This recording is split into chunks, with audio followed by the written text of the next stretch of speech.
بسم اللہ الرحمن الرحیم۔ آج ہم شروع کرتے ہیں سورۃ الاعراف کی آیت نمبر 46 سے۔ اور ان دونوں کے درمیان ایک آڑ ہوگی اور اعراف کے اوپر بہت سے آدمی ہوں گے۔ وہ لوگ ہر ایک کو ان کے قیافہ سے پہچانیں گے اور اہل جنت کو پکار کر کہیں گے السلام علیکم۔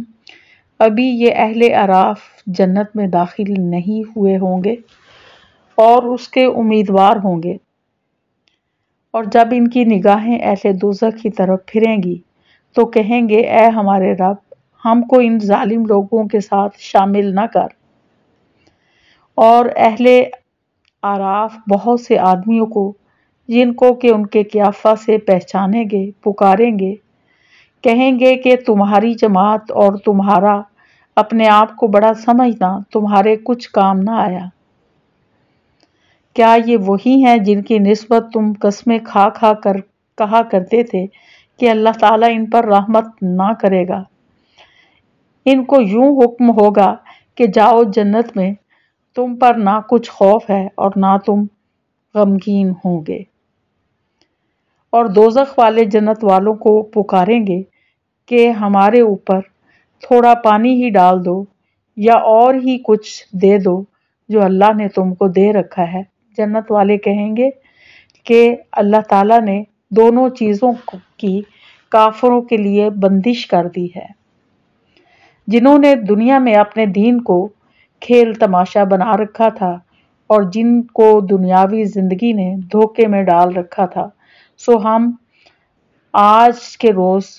ان کا نام بھول جائیں گے جیسا کہ وہ اس دن کو بھول گئے تھے اور جیسا یہ ہماری آیتوں کا انکار کرتے تھے۔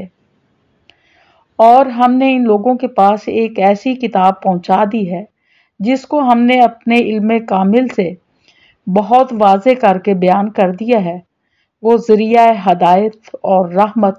ان لوگوں کے لیے ہے جو ایمان لائے ہیں۔ ان لوگوں کو اور کسی بات کا انتظار نہیں، صرف اس کے اخیر نتیجہ کا انتظار ہے، جس روز اس کا اخیر نتیجہ پیش آئے گا، اور اس روز جو لوگ اس کو پہلے سے بھولے ہوئے تھے یوں کہیں گے کہ واقعی ہمارے رب کے پیغمبر سچی سچی باتیں لاتے تھے، سو اب کیا کوئی ہمارا سفارشی ہے کہ وہ ہماری سفارش کر دے، یا کیا ہم پھر واپس بھیجے جا سکتے ہیں تاکہ ہم لوگ ان اعمال کے جن کو ہم کیا کرتے تھے برخلاف دوسرے اعمال کریں؟ بے شک ان لوگوں نے اپنے آپ کو خسارہ میں ڈال دیا، اور یہ جو باتیں تراشتے تھے سب گم ہو گئیں۔ بے شک تمہارا رب اللہ ہی ہے جس نے سب آسمانوں اور زمین کو 6 روز میں پیدا کیا ہے، پھر عرش پر متمکن ہوا۔ وہ رات سے دن کو ایسے طور پر چھپا دیتا ہے کہ وہ رات اس دن کو جلدی سے آ لیتی ہے، اور سورج اور چاند اور دوسرے ستاروں کو پیدا کیا ایسے طور پر کہ سب اس کے حکم کے تابع ہیں۔ یاد رکھو اللہ ہی کے لیے خاص ہے خالق ہونا اور حاکم ہونا، بڑی خوبیوں سے بھرا ہوا ہے اللہ جو تمام عالم کا پروردگار ہے۔ تم لوگ اپنے پروردگار سے دعا کیا کرو، گڑ گڑا کر بھی اور چپ کے بھی۔ واقعی اللہ تعالیٰ ان لوگوں کو ناپسند کرتا ہے جو حد سے نکل جائیں، اور دنیا میں اس کے بعد اس کی درستگی کر دی گئی ہے۔ فساد مت پھیلاؤ اور تم اللہ کی عبادت کرو، اس سے ڈرتے ہوئے اور امیدوار رہتے ہوئے۔ بے شک اللہ تعالیٰ کی رحمت نیک کام کرنے والوں کے نزدیک ہے، اور وہ ایسا ہے کہ اپنی باران رحمت سے پہلے ہواؤں کو بھیجتا ہے کہ وہ خشک کر دیتی ہیں، یہاں تک کہ جب ہوائیں بھاری بادلوں کو اٹھا لیتی ہیں تو ہم اس بادل کو کسی خشک سرزمین کی طرف ہانک لے جاتے ہیں، پھر اس بادل سے پانی برساتے ہیں، پھر اس پانی سے ہر قسم کے پھل نکالتے ہیں۔ یوں ہی ہم مردوں کو نکال کھڑا کریں گے تاکہ تم سمجھو۔ اور جو ستھری سرزمین ہوتی ہے اس کی پیداوار تو اللہ کے حکم سے خوب نکلتی ہے، اور جو خراب ہے اس کی پیداوار بہت کم نکلتی ہے۔ اسی طرح ہم دلائل کو طرح طرح سے بیان کرتے ہیں ان لوگوں کے لیے جو شکر کرتے ہیں۔ ہم نے نوح علیہ السلام کو ان کی قوم کی طرف بھیجا تو انہوں نے فرمایا، اے میری قوم، تم اللہ کی عبادت کرو اور اس کے سوا کوئی تمہارا معبود ہونے کے قابل نہیں۔ مجھ کو تمہارے لیے ایک برے دن کے عذاب کا اندیشہ ہے۔ ان کی قوم کے بڑے لوگوں نے کہا، ہم تو تم کو صریح غلطی میں دیکھتے ہیں۔ انہوں نے فرمایا کہ اے میری قوم، مجھ میں تو ذرا بھی گمراہی نہیں، لیکن میں پروردگار عالم کا رسول ہوں۔ تم کو اپنے پروردگار کے پیغام پہنچاتا ہوں اور تمہاری خیر خواہی کرتا ہوں، اور میں اللہ کی طرف سے ان امور کی خبر رکھتا ہوں جن کی تم کو خبر نہیں۔ اور کیا تم اس بات سے تعجب کرتے ہو کہ تمہارے پروردگار کی طرف سے تمہارے پاس ایک ایسے شخص کی معرفت جو تمہاری ہی جنس کا ہے کوئی نصیحت کی بات آ گئی تاکہ وہ شخص تم کو ڈرائے اور تاکہ تم ڈر جاؤ اور تاکہ تم پر رحم کیا جائے؟ سو وہ لوگ ان کی تکذیب ہی کرتے رہے، تو ہم نے نوح علیہ السلام کو اور ان کو جو اس کے ساتھ کشتی میں تھے بچا لیا، اور جن لوگوں نے ہماری آیتوں کو جھٹلایا تھا ان کو ہم نے غرق کر دیا، بے شک وہ لوگ اندھے ہو رہے تھے۔ اور ہم نے قوم عاد کی طرف سے ان کے بھائی ہود علیہ السلام کو بھیجا۔ انہوں نے فرمایا، اے میری قوم، تم اللہ کی عبادت کرو، اللہ کے سوا کوئی تمہارا معبود نہیں، سو کیا تم نہیں ڈرتے؟ یہ ہم نے آیات کی ہیں 65 تک کا ترجمہ، اور اس میں سب سے پہلے اعراف والوں کا ذکر ہے کہ اعراف جو ہے اس کے معنی بلندی کے ہیں۔ یہ وہ جگہ ہے جو کہ جنت اور دوزخ کے درمیان ہے۔ وہاں ان لوگوں کو رکھا جائے گا جن کی نیکیاں اور ان کی برائیاں جو ہیں وہ برابر ہوں گی، اور پھر ان کے ایمان کی وجہ سے آخر کار وہ بھی جنت میں داخل ہوں گے، اور وہ اس مقام سے اہل جنت کو بھی دیکھ سکیں گے اور اہل دوزخ کو بھی۔ تو جب جنت والوں کی طرف ان کی نظر پڑے گی تو وہ دعا کریں گے کہ اللہ تعالی ہمیں بھی ان لوگوں کے ساتھ شامل کر دے، اور جب دوزخ کی طرف ان کی نظر جائے گی تو وہ ان سے پناہ مانگیں گے کہ اللہ تعالی ہمیں اس سے اپنی پناہ میں رکھنا۔ تو کافر لوگ جو تھے ایمان والوں سے متعلق کہتے تھے کہ اللہ تعالیٰ ان پر اپنی رحمت نہیں کرے گا، تو اللہ تعالیٰ ان کو کہے گا جو کہ ایمان والے تھے کہ جنت میں داخل ہو جاؤ، اور انہیں کہا جائے گا کہ تم لوگ تو یہ کہا کرتے تھے کہ اللہ ان پر اپنی رحمت نہیں کرے گا، لیکن اللہ تعالیٰ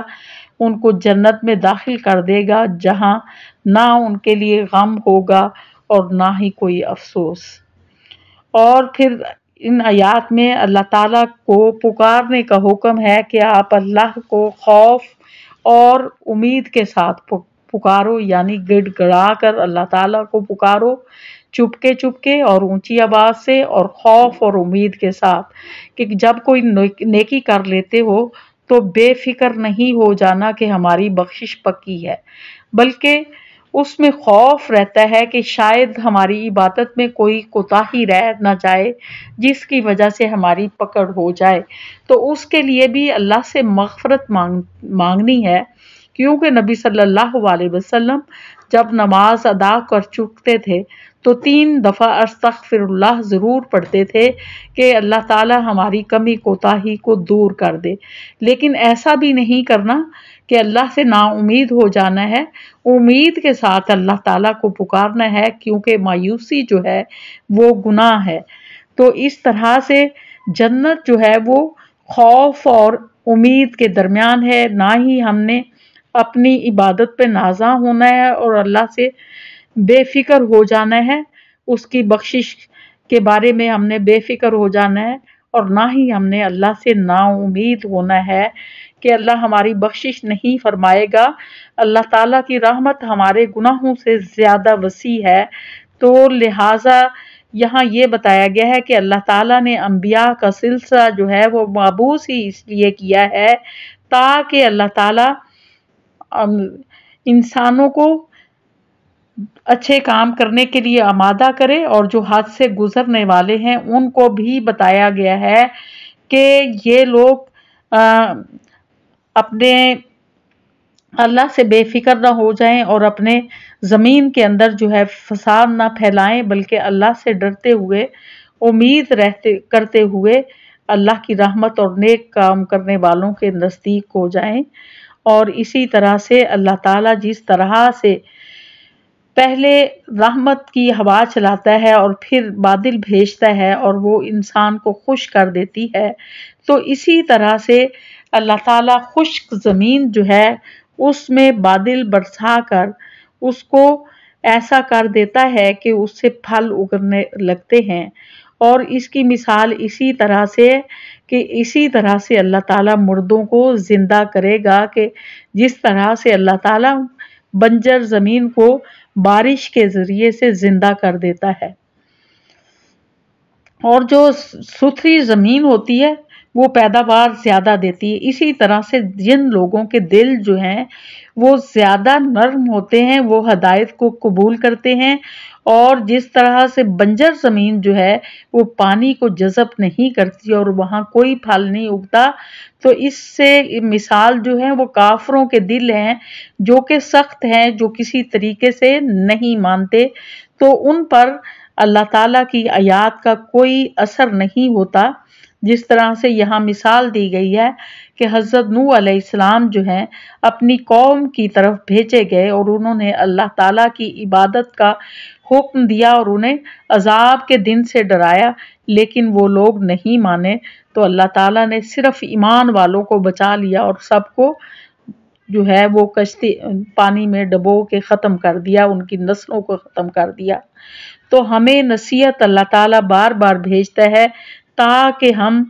اس سے ڈریں اور نیک کام کریں تاکہ اللہ ہم پر رحم فرمائے،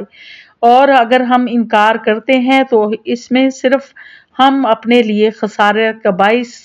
بنتے ہیں۔ اللہ تعالیٰ ہم پہ ظلم نہیں کرتا بلکہ ہم اپنے اوپر خود ظلم کرنے والے ہیں کہ اللہ کی دی ہوئی ہدایت کو قبول نہیں کرتے۔ اس لیے ہمیں کوشش یہ کرنی چاہیے کہ جو ہمارے پاس ٹائم ہے ہم اللہ کی آیات کو پڑھیں، اس پہ عمل کریں اور اللہ تعالیٰ کی رحمت اور بخشش مانگتے رہیں اور اپنے وقت سے فائدہ اٹھائیں، کیونکہ بار بار قرآن پاک میں بتایا گیا ہے کہ بعد میں جب عذاب میں داخل ہو جائیں گے تو اس وقت خواہش کریں گے کہ کاش ہمیں دنیا میں دوبارہ بھیج دیا جائے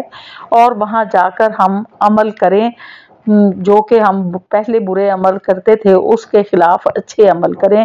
تاکہ ہم جنت کے مستحق ہو سکیں، لیکن اس کے بعد کسی کو موقع نہیں ملے گا۔ تو لہٰذا اس موقع کو غنیمت جانتے ہوئے اس کا صحیح استعمال کرنے کی کوشش کریں۔ وآخر دعوانا الحمدللہ رب العالمین۔ اللہ تعالی ہمیں اور آپ کو ہدایت کے راستے پہ چلائے اور ہمارے وقت اور میں برکت پیدا کرے اور ہم ہر روز جو ہے اللہ کے نزدیک تر ہوتے چلے جائیں۔